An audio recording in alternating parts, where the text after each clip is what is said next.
Wow, this is awesome, isn't it, huh? What if the three Saiyans swap lives? As you see from the thumbnail, Goku is now swapped with Vegeta, Broly is swapped with Goku, and Vegeta is swapped with Broly. This is part 1 of the series. So make sure to tell me if you guys enjoy it. If you guys do, I'll make a part 2. If you guys don't, I guess I won't. And with that, let's get into the what if. Goku's story goes a lot simpler than the others.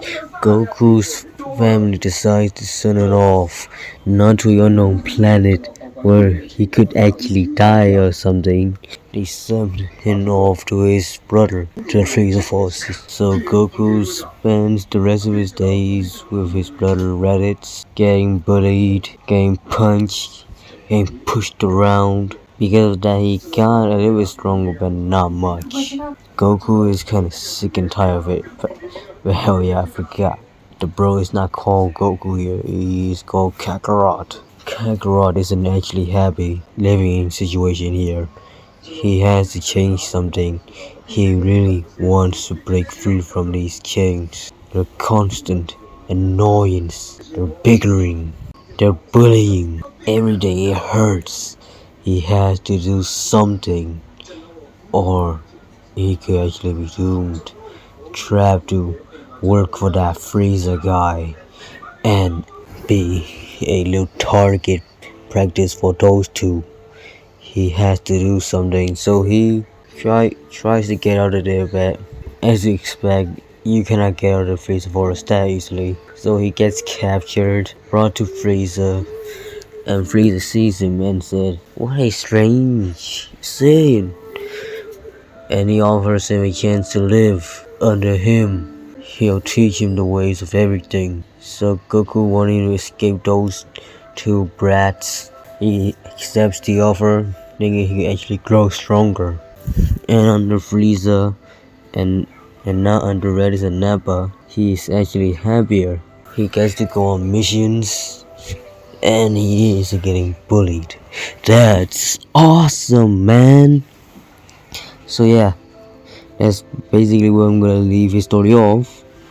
Now moving on. One day when Kid Vegeta was going back to Frieza Forest space, he hit by a giant meteor, sending his ship crashing into a nearby planet called Vampa. And he couldn't do nothing. He was trapped on there. He had to eat bugs. He has to lower himself to those peasants. He can't and he won't give up. He's the prince of all Saiyans. But it never worked out. So he had to keep doing what he had to. And he eventually befriends a giant creature. He names that guy Big Boy. Listen here, I'm not that creative with names, okay? He names him Big Boy. And one day he got super hungry. And he got so sick and tired of eating those bugs.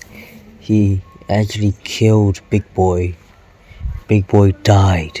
No, not Big Boy. He didn't regret it at first, but after a couple hours, after eating Big Boy, he regretted. With the last part he had of Big Boy being his ear, he wrapped it around his waist and saying he'll never forget you, Big Boy. And yeah, that's basically Vegeta's story. Broly will be sent to Earth. How Paragus would kind of sneak in, not barge in, and saying if his son is getting exiled, his son is getting exiled to a good planet. And he sent him off to the most peaceful planet he knows on the radar, planet Earth, the backwater planet with weak people. He sent his son there. His son arrived. Gohan named him Goku, but I'll keep calling Broly so not to confuse everybody. And with that, around the time when Bulma meets Broly, he's almost hitting his growth spurt, and everything goes the same as Goku's adventure did. He trains with Master Roshi, and when he goes to find his grandfather's Dragon Balls and beat down Red Ribbon Army, that's when he hits his growth spurt. He was sleeping, he was a little bit short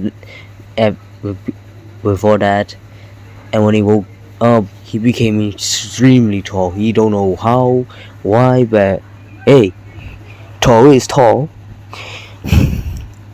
And he said, now fighting will be way better. And he goes back out.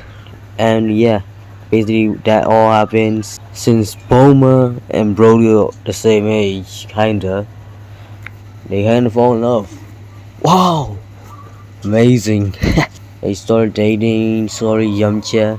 You have to be left behind on this one, pal. They did take one for the team. And around the time of King Piccolo, he managed to kill King Piccolo rather easily. And did King Piccolo manage to spell an egg? Yes, he did. Whoa, awesome, right? Now Piccolo Jr. is still here. So because of that looming threat, he is trained by Kami to control his power. Yes, Kami knows he can kill Piccolo Jr. easily. Now around the time of the World Martial Tournament, he sees Piccolo Jr. and that fireman's extremely fucking challenging, man. He didn't know Piccolo Jr. was this strong, stronger than even his father, King Piccolo. But he said, the more challenging, the better. And after that fight, he got married to Bulma, and we start the Star of Sea. And with that, I'm gonna leave it off there. Goodbye, boys, and if you guys enjoyed, make sure you tell me in the comments so I can make a part 2. Goodbye.